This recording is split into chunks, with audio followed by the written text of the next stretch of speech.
কোন জমিনের মাটি আমার হবে গোরস্থান, কোন জমিনের মাটি আমার হবে গোরস্থান। কারায় আমায় গোসল দিবে, কে আনিবে কাফন। কারায় আমায় কেঁদে কেঁদে করে দিবে দাফন। কারায় আমায়। সম্মানিত দিনী ভাইয়েরা, আমরা যে বাড়িতে অবস্থান করছি এটাই আল্লামা জুবায়ের আহমদ আনসারী রহমতুল্লাহি আলাইহির গ্রামের বাড়ি, যেখান থেকে উনি জন্মগ্রহণ করেছেন এবং এখান থেকেই উনি সারা বাংলাদেশে একটা ছড়িয়ে পড়েছেন ওনার আলোচনা এবং ছাত্র জীবনটা যে কাটিয়েছেন। উনি সেই মাদ্রাসা থেকে গ্রামে আসছে, আবার এই গ্রাম থেকে মাদ্রাসায় গেছে। এই যে আপনারা ড্রোনের মাধ্যমে ভিডিওর মাধ্যমে দেখতে পাচ্ছেন, এটাই আল্লামা জুবায়ের আহমদ আনসারীর স্মৃতি বিজড়িত গ্রামের বাড়ি। আল্লামা জুবায়ের আহমদ আনসারী সাহেবের শ্রদ্ধেয় বড় ভাই আমাদের মাঝে উপস্থিত আছেন, আল্লামা আনসারী সম্পর্কে একটু বক্তব্য প্রদান করবেন। জি, আসসালামু আলাইকুম ওয়া রাহমাতুল্লাহি ওয়া বারাকাতুহু। আনসারী সাহেব বললাম না যে ছোটোবেলা যখন ছিল প্রাইমারি স্কুলে পড়তো, আপনার 1998-তে বাংলাদেশের আরেকজন সুপরিচিত ওয়াইএস মীর হাবিবুর রহমান যুক্তিবাদী সাহেবকে দাওয়াত করা হয়েছিল। সেখানে হাজার হাজার দর্শক জমায়েত হয়েছিলেন। তিনি কিন্তু এখানে গিয়েছিলেন ওয়াজ শোনার জন্য, কিন্তু ঘটনাক্রমে মীর হাবিবুর রহমান যুক্তিবাদী সাহেব আসে নাই। তাৎক্ষণিকভাবে ওনাকে স্টেজে উঠাই দেওয়া হলো। তখন তিনি আমার মনে হয় মেশখাতে পড়েন, সিলেটে ঘরপুর মাদ্রাসায়। ওনাকে যখন এখানে দেওয়া হয়, এখান থেকে দেখা গেল যে মানে প্রায় এলাকায় উনি একজন ওয়াইএস হিসাবে পরিচিতি লাভ করেন। তখন দেখা গেল আমাদের এলাকায়, আমাদের নূরপুর, বামন শাসন, জেটাগ্রাম, তারপরে ভুবন, নরহা, গনিয়া এত অঞ্চলে তিনি এমনকি 22 সাইকেলেও তিনি চড়ে ওয়াজ করতে গেছেন। আসসালামু আলাইকুম রহমতুল্লাহি ওয়া বারাকাতুহু। সম্মানিত ভিউয়ার্স, যে যেখান থেকে আমাদের ভিডিও দেখছেন সবাইকে আন্তরিক শুভেচ্ছা অভিনন্দন। আজকে আমরা উপস্থিত হয়েছি ব্রাহ্মণবাড়িয়ার জামিয়া বেরথলা মাদ্রাসায়, যেখানে আল্লামা জুবায়ের আহমদ আনসারী 68,000 গ্রাম বাংলার একজন আলোড়ন সৃষ্টিকারী বক্তা। আমার পাশেই দেখতে পাচ্ছেন হুজুরের মাকবারা এবং আনসারী রহমতুল্লাহি আলাই যে সারা বাংলাদেশের একজন আলোড়ন সৃষ্টিকারী বক্তা ছিলেন। আল্লামা আনসারী রহমতুল্লাহির জীবনী, ইতিহাস, গ্রামের বাড়ি, মাদ্রাসা নিয়ে আমরা একটা ডকুমেন্ট ভিডিও তৈরি করছি। ইনশাল্লাহ এই ইন্টারনেটের যুগে আসলে এরকম ইতিহাস তৈরি করা এবং এরকম ডকুমেন্ট তৈরি করে একটা ইতিহাসের মাঝে রেখে দেওয়া, এটাই আমাদের মূল উদ্দেশ্য। তো আমরা ইনশাল্লাহ কিছুক্ষণের মধ্যে হুজুরের গ্রামের বাড়িতে যাব। আমরা ড্রোন ক্যামেরার মাধ্যমে হুজুরের ইতিহাস, ঐতিহ্য এবং হুজুরের যে গ্রামের বাড়িটা রয়েছে, সেখানে বড় হয়েছে এবং কোথায় লেখাপড়া করেছে, ওনার আত্মীয় স্বজন সবার একটু বক্তব্য শুনবো। তো সবাই আমাদের সাথে থাকবেন ইনশাল্লাহ। আর হুজুরের মাদ্রাসাটা আমরা এখন আসছি, ইনশাল্লাহ সব দৃশ্য আপনাদের দেখবো। কে আনিবে কাফন, কারায় আমায় কেঁদে কেঁদে করে দেবে দাফন। কারায় আমার পাশে বসে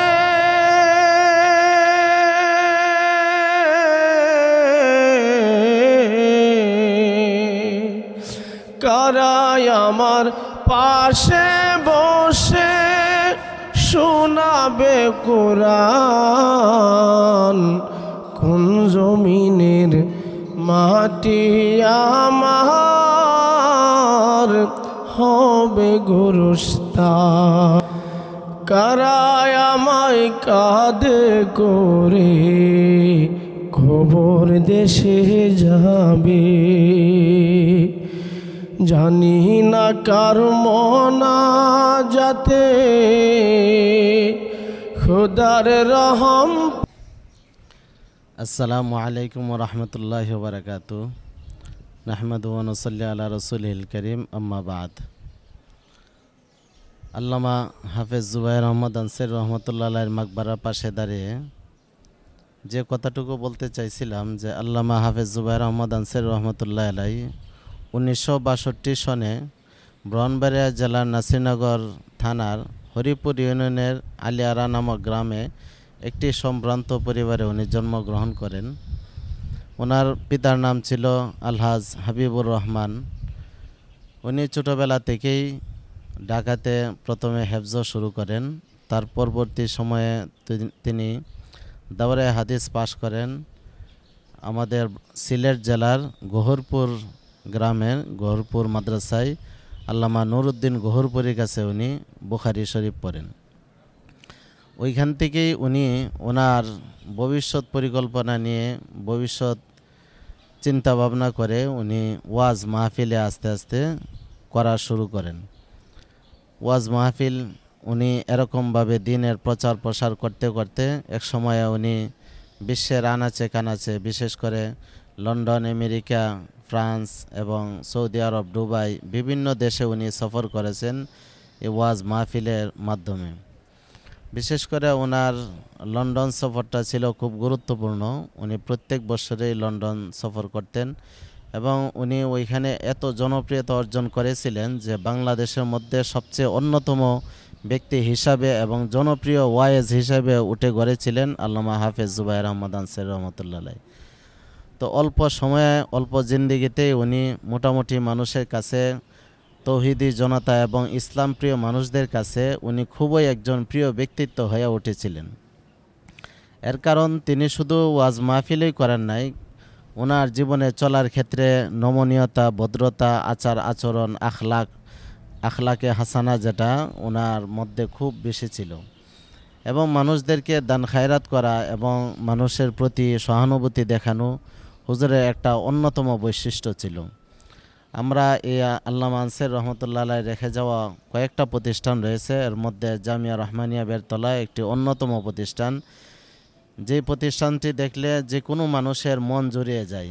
আল্লামা আনসারী রহমতুল্লাহ আলাইহি এই প্রতিষ্ঠানটা নিজের অন্তর থেকে প্রতিষ্ঠিত করেছেন, গড়ে তুলেছেন এবং সর্বশেষ ওনার সমাধি এখানেই হয়েছে। এ প্রাণ জোড়ানো জামিয়া রহমানিয়াকে উনি রেখে গেছেন। ইনশাআল্লাহ কিয়ামত পর্যন্ত এটা জারি থাকবে আপনাদের সকলের কাছে। এই মাদ্রাসাটা পরিচালিত হচ্ছে, আমি মৌলানা আমানুল হক, আমি আল্লামা আনসারী রহমতুল্লাহ আলাইহির হাতেই হুজুরের মাধ্যমে আমি লেখাপড়া করেছি। হুজুরে আমাকে মাদ্রাসায় এনে ভর্তি করেছেন। আমি আনসারী রহমতুল্লাহ আলাইহির চাচাতো ভাই। হুজুরেই আমাকে প্রথম মাদ্রাসায় এনেছেন এবং লেখাপড়া দেখাশোনা যা আছে গার্জেন হিসেবে হুজুরেই দেখাশোনা করেছেন। তো সর্বশেষ হুজুর এন্তেকালের প্রায় 12 বছর আগ থেকেই আমি নাইবে মুতামিমের দায়িত্ব ছিলাম, এখনও ওই দায়িত্বেই আছি। আলহামদুলিল্লাহ হুজুরের দেশ দেশান্তর সফরের মধ্যে এই প্রতিষ্ঠানকে গড়ে তোলার জন্য আপ্রাণ চেষ্টা করেছি এবং এই পর্যন্ত ইনশাআল্লাহ দাঁড় করিয়েছি। আল্লাহ তাআলা যেন এই প্রতিষ্ঠানকে কিয়ামত পর্যন্ত কবুল করেন। বর্তমানে প্রিন্সিপালের দায়িত্ব আছে আল্লামা আনসারী রহমতুল্লাহ আলাইহি মেজু ছেলে মাওলানা হাফেজ আসাদুল্লাহ আনসারী, তার মাধ্যমে এখন এই মাদ্রাসা পরিচালিত হচ্ছে। তো এই আনসারী রহমতুল্লাহ আলাইহি রেখে যাওয়া প্রতিষ্ঠান ইনশাআল্লাহ কিয়ামত পর্যন্ত জারি থাকবে। আপনাদের সকলের কাছে দোয়া চাই। সর্বোপরি আনসারী রহমতুল্লাহ আলাইহি আপনারা সবাই জানেন, অসুস্থ হয়ে যাওয়ার পর প্রথমে থাইল্যান্ডে চিকিৎসা করেন, পরে আমেরিকাতে চিকিৎসা করেন। আমেরিকার চিকিৎসার পরে উনি প্রায় 6-7 বছর মোটামুটি সুস্থ ছিলেন। পরবর্তীতে আবার আক্রান্ত হওয়ার কারণে উনি সর্বশেষ 2021 সনের 17 এপ্রিল শুক্রবার আসরের পরে উনি ইন্তেকাল করেছেন। উনি প্রায়ই দোয়া করতেন যে আল্লাহ তাআলা যেন শুক্রবার আসরের পরে মৃত্যু দেন। তো আল্লাহ তাআলা, আমরা মনে করি আল্লাহ তাআলা ওনার এই দোয়াটা যথাযথ কবুল করেছেন। তো সর্বোপরি দেখা গেছে তখন করোনা লকডাউন ছিল। এই লকডাউনের মধ্যে আমরা দেখতে পাইছি যে আনসারী রহমতুল্লাহ আলাইহির জানাজায় অংশগ্রহণ করার জন্য মানুষ নিজের জান বাজি রেখে, এই করোনা লকডাউনের সময় নিজের জানকে বাজি রেখে লক্ষ লক্ষ মানুষ জমায়েত হয়েছে এবং ওনার জানাজা বিশ্বের মধ্যে একটা ইতিহাস সৃষ্টি করেছে। তো আনসারী রহমতুল্লাহ আলাইহি এই রেখে যাওয়া প্রতিষ্ঠান এবং হুজুরের নেক কাজগুলোকে উসিলা করে আমরা ওনার জান্নাতের দারাজাত বুলন্দ কামনা করি। এই বলে আমি আনসারী রহমতুল্লাহ আলাইহির সংক্ষিপ্ত আলোচনা শেষ করছি। ওয়া আখিরি দাওয়ানা আলহামদুলিল্লাহ। মাকবারার পাশে আমরা একদল পাখি দেখি সবসময়, এটা কি সবসময় কিচিরমিচির করে? হুজুরের মাকবারার পাশে যে পাখিগুলা, এগুলা আসলে আগে ছিল না। হুজুর ইন্তেকালের পরে, হুজুরের দাফনের পরে আসছে, এবং এগুলা সব সময় সকালে বেশিরভাগই চলে যায়, আবার রাত্রিবেলা আসে। রাত্রিবেলা আসে এবং এগুলা কিচিমিচি করে। জুবাইর আহমদ আনসারি রহমতুল্লাহ আলাই প্রতিষ্ঠিত জামিয়া রহমানিয়ার একজন মুহাদ্দিস হিসেবে আসি। হুজুরি ঢাকা থেকে আমাকে নিয়ে এসেছিলেন হুজুরের বয়ান সংকলন, খুতুবাতে আনসারি সম্পাদনা এবং মাদ্রাসায় হাদিস পড়ানোর জন্য। আপনারা সকলেই জানেন জুবাইর আহমদ আনসারি একজন সুললিত কণ্ঠস্বরের অধিকারী ছিলেন, একজন সুবক্তা ছিলেন, একজন উত্তম চরিত্রের মানুষ ছিলেন। এত সুন্দর আখলাকের মানুষ আসলে বর্তমান সময়ে পাওয়া যাওয়া খুবই কঠিন। সকাল থেকে নিয়ে, দুপুর থেকে নিয়ে গভীর রাত্র পর্যন্ত উনি ধারাবাহিকভাবে নিরবিচ্ছিন্নভাবে মাহফিলে বয়ান করতেন। কিন্তু ওনার এত বছর বয়ানের জীবনে কারো পক্ষ থেকে ওনার মাহফিল মিস করা, সময় মতো উপস্থিত না হওয়া, অথবা টাকা পয়সা নিয়ে, বাজেট ইত্যাদি বিষয়ে নিয়ে কারো সাথে মন কষাকষি হওয়া, কথা কাটাকাটি হওয়া, এই অভিযোগ কিন্তু নেই। অথচ তিনি বাংলাদেশ, ভারত সহ একেবারে 3 মহাদেশ, এশিয়া, ইউরোপ, আমেরিকা, সকল মহাদেশে তিনি ওয়াজের ময়দানে মানুষের কাছে দিন পৌঁছে দেওয়ার কাজ করেছেন। শুধু তাই নয়, ইনি আন্দোলনের একজন সরব ব্যক্তিত্ব ছিলেন, সামনের অগ্রসর একজন সেনানায়ক ছিলেন। শাইখুল হাদিস আল্লামা আজজুল হক প্রতিষ্ঠিত বাংলাদেশ খেলাফত মজলিসের তিনি সিনিয়র নায়েবে আমির ছিলেন, এবং বাংলাদেশ খেলাফত মজলিসের পক্ষ থেকে তিনি 1996 সালে নাসিরনগর থেকে জাতীয় সংসদে নির্বাচনও করেছিলেন। সুতরাং আল্লামা জুবাইর আহমদ আনসারির স্মৃতিধন্য এই মাদ্রাসা আপনারা সকলে জিয়ারতে আসবেন, হুজুরের জন্য দোয়া করবেন। হুজুরের যে খুতুবাতে আনসারি এই কিতাবটি আছে, এই কিতাবটি সকলে পড়বেন। 1 খণ্ড বের হয়েছে, বাকিগুলো বের হবে। হুজুরের অফিস এবং হুজুর এখানেই বসতেন, পাশের রুমে হুজুর বিশ্রাম করতেন। সেখানে হুজুরের ব্যবহৃত সকল কাপড়, কিতাব, অত্যন্ত জিনিসপত্র যেগুলো আছে, এগুলো এখনও আমরা সংরক্ষণ করে রেখেছি আমি। এবং হুজুরের ঐতিহাসিক জানাজার কথাও আপনাদের বলে আছে যে করোনার সময় সব গাড়ি ঘোড়া বন্ধ, এই অবস্থায় সারা দেশ থেকে অল্প সময়ের ভিতরে হাজার হাজার মানুষ সমবেত হওয়া, এটা একটা অবিস্মরণীয় ঘটনা। অথচ নির্দিষ্ট সময়ের 10 মিনিট আগে আমরা জানাজা পড়েছিলাম, এবং আমার সৌভাগ্য হয়েছিল সেই জানাজার অনুষ্ঠানটা পরিচালনা করার। এটা আমি মনে করি আল্লাহর কাছে হুজুর যে মাকবুল ছিলেন, জনসাধারণের কাছে মুসলমানদের যে হুজুর একজন গ্রহণযোগ্য ব্যক্তি ছিলেন, এটাই একটি প্রমাণ। যদিও নাকি সরকার এখানে লকডাউন দিয়েছিল 14টি গ্রামে, 14 দিনের মধ্যে আলহামদুলিল্লাহ কোনো করোনা আক্রান্ত হয় নাই। এটাও মনে করি হুজুরের একটা কারামত। উপস্থিত আছি জামিয়া রহমানিয়া বেরতলা, আমাদের সকলের প্রিয় আস্থাভাজন ব্যক্তি আল্লামা হাফেজ জুবাইর আহমদ আনসারি রহমতুল্লাহ আলাই সাহেবের প্রতিষ্ঠিত জামিয়া রহমানিয়া বেরতলা মাদ্রাসা। এখন আমি উপস্থিত আছি হুজুরের মাকবারার পাশে। আসলে হুজুরকে নিয়ে কী বলবো, হুজুরে প্রায় সময় দোয়ার মধ্যে বলতেন যে হুজুরের মৃত্যুটা যেন হয় শুক্রবার আসরের পরে মাগরিবের আগে। ঠিক ওই সময় হুজুরের মৃত্যু হয়েছিলেন। তো আমার আপন বড় ভাই মাওলানা ফয়জুল্লাহ সাহেব হুজুরের দীর্ঘদিন সফর সঙ্গী হিসেবে ছিলেন, অত্যন্ত কাছের একজন প্রিয় ব্যক্তি ছিলেন। ভাইয়ের সুবাদে আমিও হুজুরের সাথে দীর্ঘ সময় কাটিয়েছি। তো আজকে হুজুরের মাদ্রাসায় উপস্থিত হয়েছি। হুজুরের মাকবারা শুয়ে আছেন। পুরা করোনা ভাইরাসের লকডাউনের মুহূর্তে হুজুরের মৃত্যুবরণ হয়েছিল। তো হুজুরের যে জানাজার সময় আলহামদুলিল্লাহ আমার সৌভাগ্য হয়েছিলেন যে হুজুরের জানাজা উপস্থিত হওয়ার জন্য। তো হুজুরের প্রায় সময় মোনাজাতে বলতেন যে কোনো মুমিন বান্দা যদি মারা যায় তখন তার জন্য আকাশও কাঁদে। হুজুরের জানাজার ঠিক আগ মুহূর্তে আকাশ থেকে বৃষ্টির ফোঁটাও পড়েছিলেন। তো হুজুরে যেন একজন ব্যক্তি আল্লাহ তাআলার খাস বান্দা ছিলেন, গ্রহণযোগ্য মাকবুল বান্দা। এটাই হুজুরের কিছু কিছু কেরামতে আমরা প্রকাশ পাই। আর হুজুরের মাদ্রাসার মধ্যে উপস্থিত অতি মনোরম একটা পরিবেশ, খুব সুন্দর একটি জায়গা। আল্লামা জুবাইর আহমদ আনসারি রহমতুল্লাহ আলাইহির ওয়াজের জগতে একজন সুপ্রসিদ্ধ আন্তর্জাতিক মুফাসসির কোরআন ছিলেন। মহাসড়ক, এই মহাসড়কের পাশে আল্লামা জুবাইর আহমদ আনসারী রহমতুল্লাহ আলাইয়ের মাদ্রাসা জামিয়া রহমানিয়া বেরতলা। আসলে এই সেই রাস্তা এবং এই সেই রোড যিনি ঢাকা, সিলেট এবং বিশেষ করে সিলেটে প্রোগ্রাম করে এই রাস্তা দিয়ে হুজুর গাড়ি নিয়ে মাদ্রাসায় ঢুকতেন। আমরা এই ভিডিওর মাধ্যমে দেখতে পাচ্ছি এই সেই সিলেটের মহাসড়ক। আপনারা দেশের বিভিন্ন জায়গা থেকে মানে এখানে আসলেই পাবেন। আর এই পুরাটা রাস্তাতেই আল্লামা জুবাইর আহমদ আনসারীর জানাজা হয়েছিল। এই মাঠটা দেখো, এই সেই মাঠ, যে মাঠটা আপনারা দেখতে পাচ্ছেন, এই মাঠে আল্লামা জুবাইর আহমদ আনসারীর জানাজা অনুষ্ঠিত হয়েছিল এবং লক্ষ লক্ষ মানুষের সমাগম হয়েছিল। পাবো কারায় আমায় কাঁদে করে খবর দেশে যাবে কারাই না। আল্লামা জুবাইর আহমদ আনসারীর বাড়িতে যাচ্ছি। সম্মানিত ভিউয়ার্স, দেখতে পাচ্ছেন এই যে ফেরিটা পার হবো আমরা মোটর বাইকে। এখনই নৌকা ছাড়বে। এটা হচ্ছে গোবর্ণা ঘাট। কার মোনা যাতে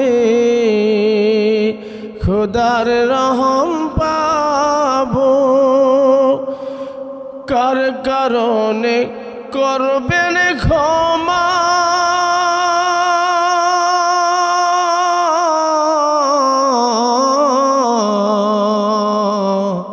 কার কারণে করবে ক্ষমা আল্লাহ মেহেরবান কোন জমিনের মাটি আমার হবে গোরস্থান জানি না কার মোনা যাতে পাবো পরিত্রাণ। উপস্থিত হয়েছি আজকে ব্রাহ্মণবাড়িয়ার নাসিরনগরের আল্লামা জুবাইর আহমদ আনসারী সাহেবের এলাকায় এবং আমরা ড্রোনের মাধ্যমে অবশ্যই দেখতে পাচ্ছি যে মাদ্রাসাটা মিসবাহুল উলুম ইসলামী মাদ্রাসা হুজুরের নিজে প্রতিষ্ঠিত এই মাদ্রাসা। তো আজকে হুজুরের একজন সফর সঙ্গী যিনি সারা বাংলাদেশে ওয়াজ করেন, একজন কাছের মানুষ হযরত মাওলানা ইসলামউদ্দিন ফারুকী আল্লামা আনসারী রহমতুল্লাহ আলাইহি সম্পর্কে আপনাদের একটু বক্তব্য দিবেন।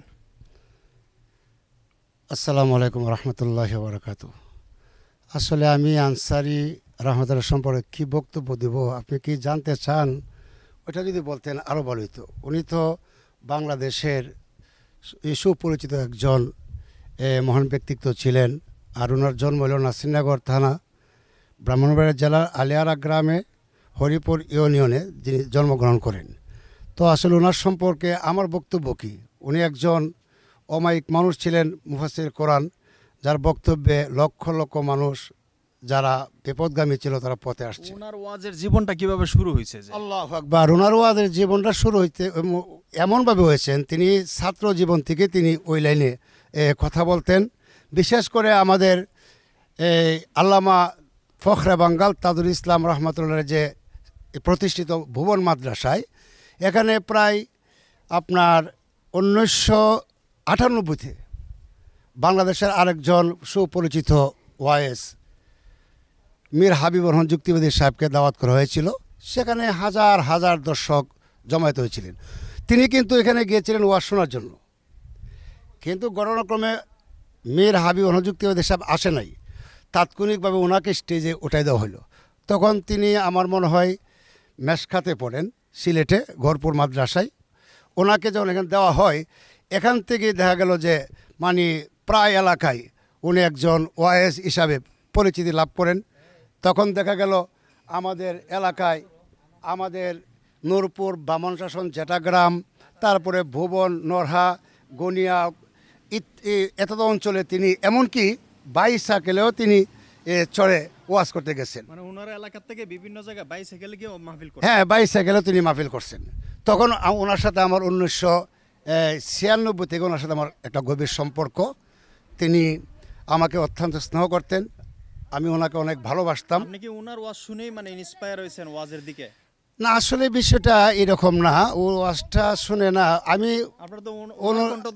আমি তখন অনুসরণ করতাম মীর হাবিবুর রহমান যুক্তিবাদী সাহেবকে, যেটা বাস্তব কথা। কিন্তু ওনার কণ্ঠে কণ্ঠে আসে, উনি তো আমাদের এলাকায় একই আঞ্চলিকতার ঠান, আর অনেকেরই সুর একই হতে পারে। ওনার কথা, ওনার বাচনভঙ্গি, আমার বাচনভঙ্গি, আমার কথা ওনার সাথে প্রায় একটা সামঞ্জস্য ছিলেন।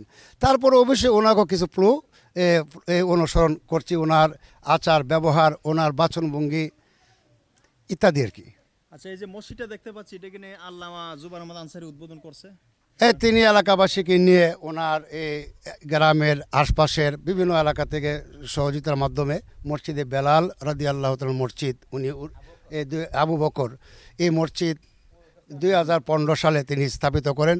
তখন আমরা যে মাদ্রাসাটা এখন আছি, এটা তো ওনার নিজের প্রতিষ্ঠান, উনি প্রতিষ্ঠিত। ওনার নিজের প্রতিষ্ঠান, উনি গ্রামের ওনার ইউনিয়নের পার্শ্ববর্তী গ্রাম, ওনার সংক্রাদহ গ্রামের, উনি এটাকে প্রতিষ্ঠিত করতে গিয়ে অনেক শ্রম দিয়েছেন, অনেক ত্যাগ এবং অনেকের কাছে ধারে ধারে আসছেন।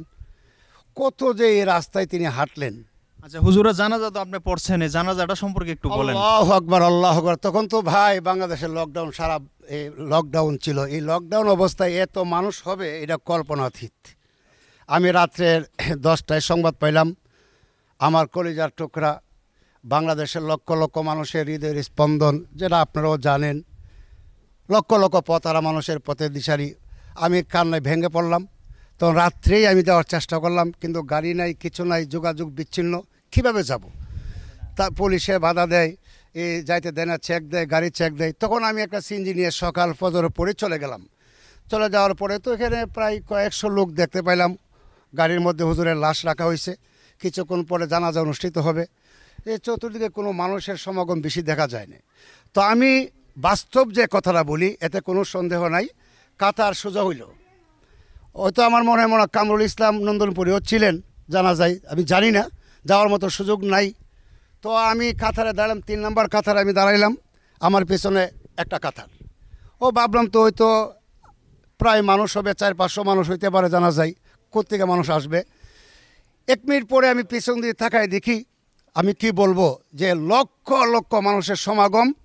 তখন আমার মনে হয়ে গেল সেটা মানুষের কোনো সমাগম নয়, আকাশবাহী ফেরেশতা ওনার জানাজায় অংশগ্রহণ করেছেন।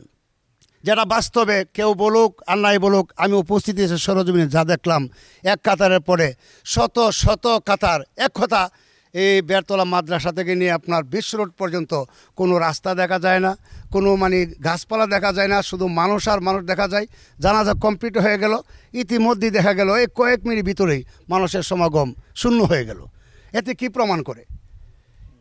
কি প্রমাণ করে? নিঃসন্দেহে তিনি একজন আল্লাহর ওলি ছিলেন এবং আল্লাহ পাক ওনাকে মঞ্জুর করেছেন, এটি আমি বিশ্বাস করি। আল্লামা আনসারী রহমতুল্লাহ ছিলেন অত্যন্ত সহজ সরল মানুষ, অত্যন্ত বিনয়ী মানুষ। আমরা ওনাকে হারিয়ে আমরা অত্যন্ত ব্যথিত।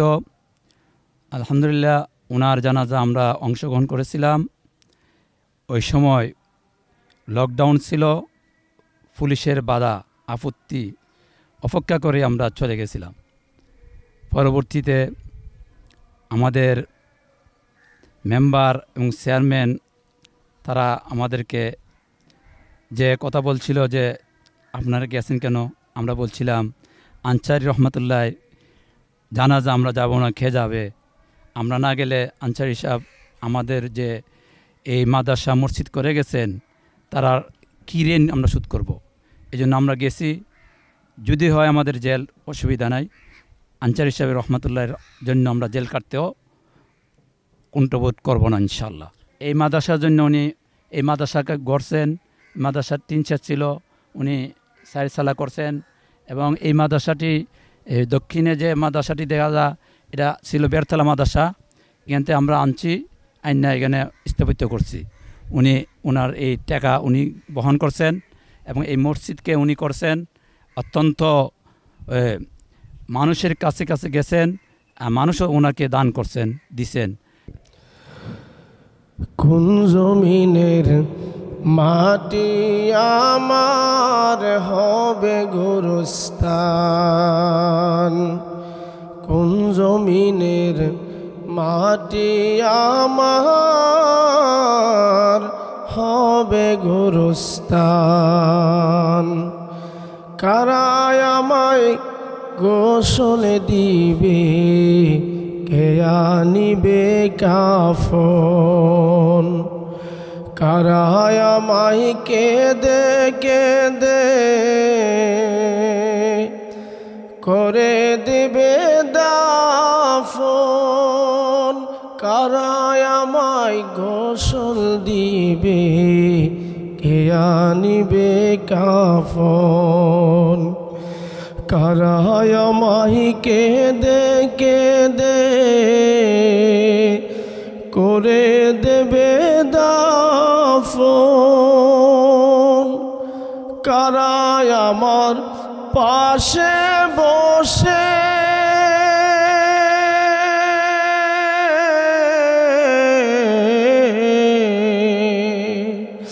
কারায় আমার পাশে বসে শোনাবে কোরআন, কোন জমিনের মাটি আমার হবে গোরস্থান।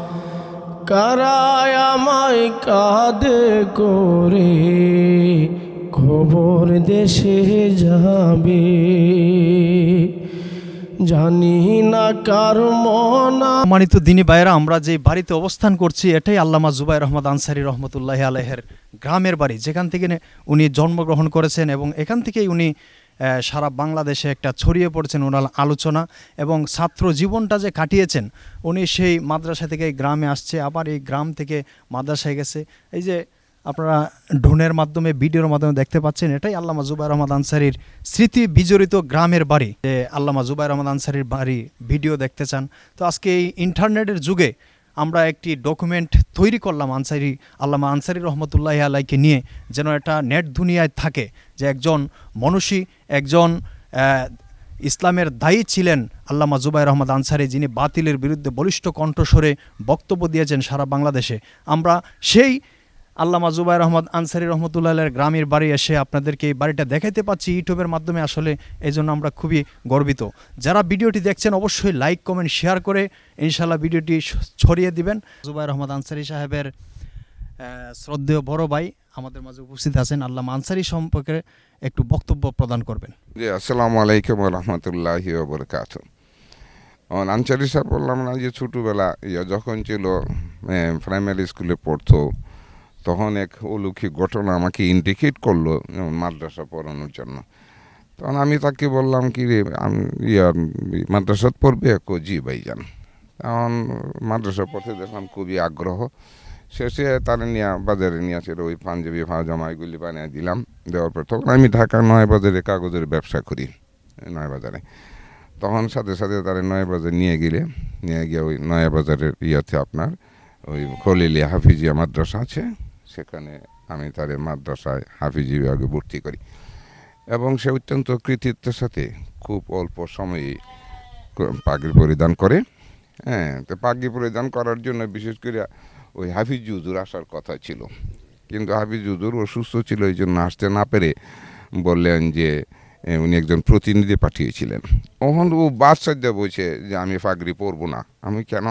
হাফিজ হুজুর আসার কথা ছিল, উনি আসেননি, আমি পাগড়ি পরবো না। আমি প্রতিনিধি তো এক কথাই, ওনার প্রতিনিধি পাঠাইছেন। আচ্ছা ঠিক আছে লক্ষ্মী ভাই, তুমি পাগড়িটা পরে পেলো, আমি হাফিজ হুজুরে দিয়ে আবার তোমাকে পরাই দেবো। শেষ পর্যন্ত পাগড়ি পরলো। পরার পরে পরের দিন আমি বিকালে আবার জুবাইরে নিয়ে শেষে আমি ওই কামরাঙ্গি চর হাফিজ হুজুর এখানে গেছি। কিছু পর আসর নামাজের পর ওনারা বললাম যে হুজুর এই অবস্থা, আপনি গেছেন না বলে ও পাগড়ি পরতে চাইনি। এখন আমি অঙ্গীকারবদ্ধ হয়েছিলাম যে আপনার কাছে নিয়ে আসবো, তা পাগড়িটা আবার পরেই দিন।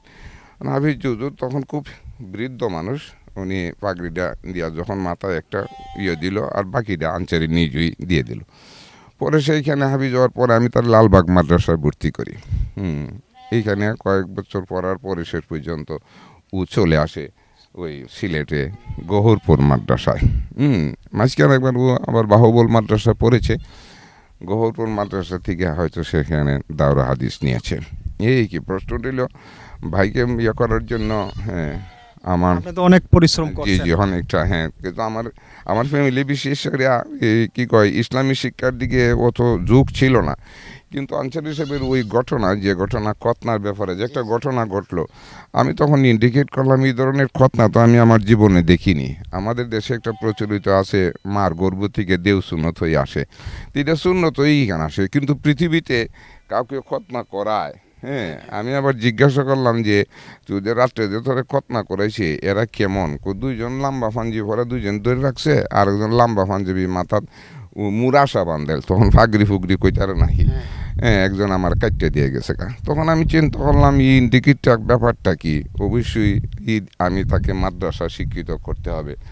ওইটা বোঝার পরে দেখলাম যে না, আমার বোঝাটা ভুল হয়নি। হ্যাঁ, আঞ্চলিক এই অবস্থায় আন্তর্জাতিক করেছি, কথাটা বুঝছেন নি? জন্মের পরে ওনার খতনা ছিল, খতনা কাটা ছিল। না, জন্মের পরে না, বিশেষ করে খতনা করানোর জন্য তারিখ করেছিলাম যখন, এর 2 দিন আগে এক রাত্রে এই ঘটনা ঘটে, কথাটা বুঝছেন? তখন আমি চিন্তা করলাম যে ঠিক আছে, এই ধরনের ঘটনা ঘটলো, আচ্ছা ঠিক আছে, মাদ্রাসাত পড়াই, এই মাদ্রাসার দিকে থাকে আমি ইন্ডিকেট করি। যাই এখান থেকে সে হুজুরের মনোযোগ ছিল ছোটবেলা থেকে লেখাপড়ার ব্যাপারে, লেখাপড়ার দিকে প্রচুর ছিল, আর মাদ্রাসা শিক্ষার প্রতি তার খুব ঝোঁক ছিল বেশি। স্কুলে অত ছিল না, স্কুল তো সে প্রাইমারি স্কুলে 5 পর্যন্ত পড়েছে, কিন্তু এরপরে দেখা গেছে না, মাদ্রাসার প্রতি তার খুব প্রচণ্ড ঝোঁক। আপনি কি হুজুরের সাথে বিভিন্ন জায়গায় মাহফিলে গেছেন? প্রথম অবস্থা তো আমি আমার বাইকে, বিশেষ করে আমার বাইকে সাহস করে তোলার জন্য যে কোনো মাহফিলে আমি স্টেজে নিয়ে বলছি যে হুজুর আমার বাইকে একটু কেরাত বলতে দেন, বা আমার ভাই একটা গজল বলবে। আমি বিশেষ করে আমার উদ্দেশ্য ছিল যে তার সাহস বাড়াই, মনোবল বাড়াই। এই জন্য বিভিন্ন মাহফিলে বিভিন্ন আমি আঞ্চলিকে নিয়ে গেছি। এখন দেখা গেছে এভাবে হয়তো আঞ্চলিক আমি একজন আন্তর্জাতিক বক্তা হোক, এই ধরনের চিন্তাধারা নিয়েই আমি তার পিছনে পরিশ্রম করেছি, কথাটা আমি জানি। তো দেশের বিভিন্ন প্রান্তে যখন হুজুর ভাইরাল হয়ে গেছে, সবাই যখন চিনে, তখন তো গেছেন। হ্যাঁ, যখন আমি বিশেষ করে আঞ্চলিক শব্দ, বিশেষ করে সিলেটের দিকে সবচেয়ে, সিলেটের মশুর, এবং এখান থেকে সিলেট থেকে প্রতিষ্ঠিত হয়েছে। শেষ আমার শেষ আমি 10টা বছর সিলেটে ব্যবসা করেছি।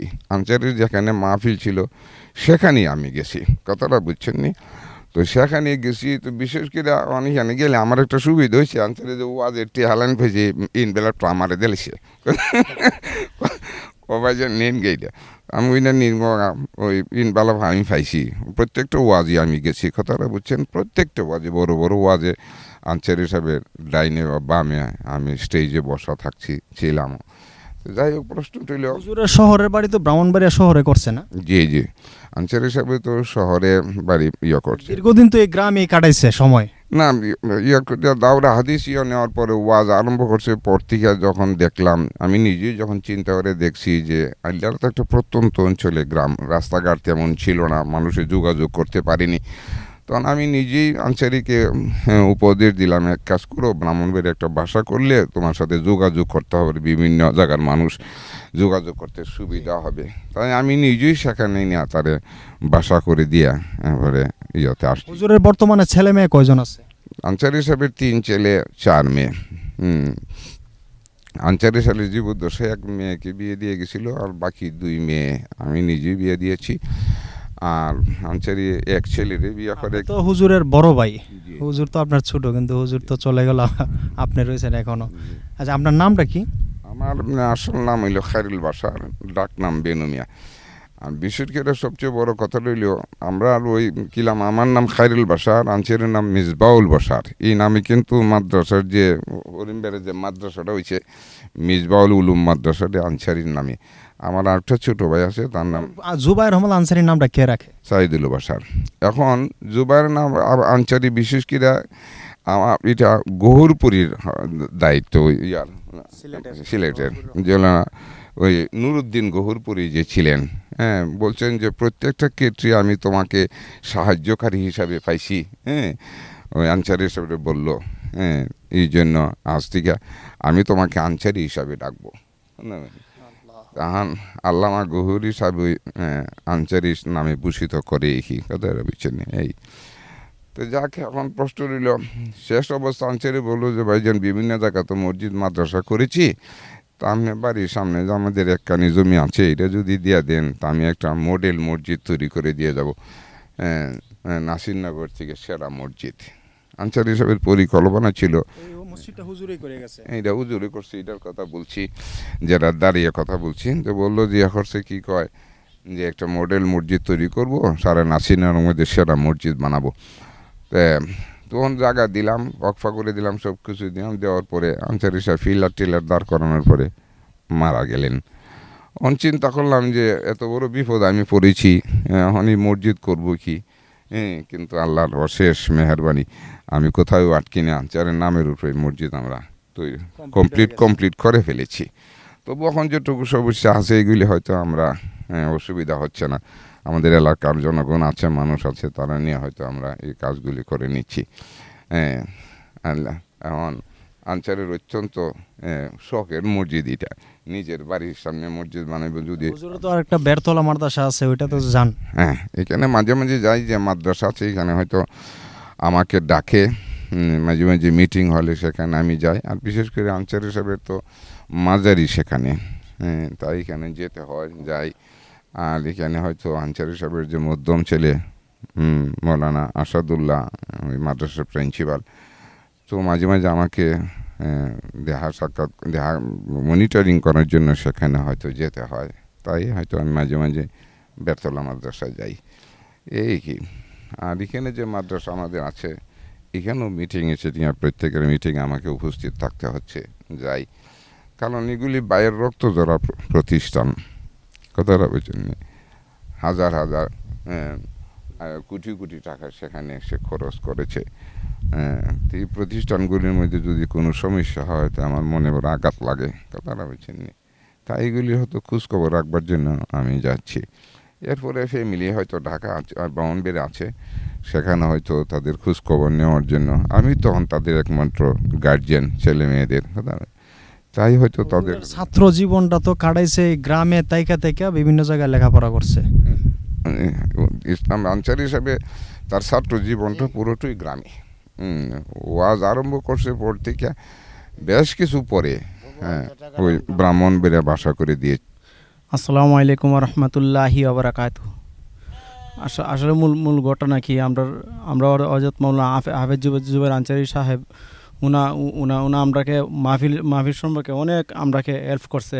আমরা কোনো সময় মনে করি আমরা টাকা পয়সা নিয়ে এসে আমরা আটকে গেছি, আমরা কোনো মাহফিল করতে পারি নাই, মানে হুজুরে টাকা দিমু, আমরা এই বিষয়ে আমরা কিন্তু আটকে গেছি। কথা হুজুরে কইছে, হুজুর আমরা এই বিষয়ে পড়ছি, হুজুরে কইছে তোমরা কোনো চিন্তা করো না, আমি এই মাহফিল যা আছে সম্পূর্ণ করে দেবো। হুজুরে শেষ টাকা পয়সা দিয়ে আসে অনেক লেনদেন যা আছে সম্পূর্ণ গেলাইছে।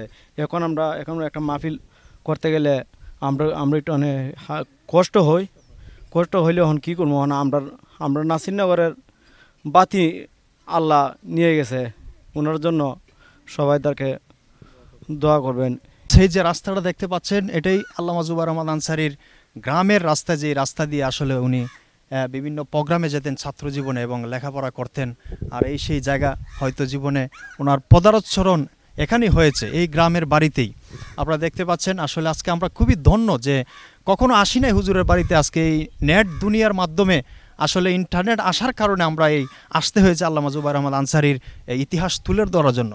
তো যে রাস্তাটা দেখতে পাচ্ছেন এবং আমরা ড্রোনের মাধ্যমে পুরো গ্রামটা দেখতে পাচ্ছেন, এই গ্রামে কিন্তু আল্লামা জুবাইর আহমদ আনসারীর অনেক পদাচরণ, যার ওয়াজ আপনারা নেট দুনিয়ায় অনেক শুনেছেন।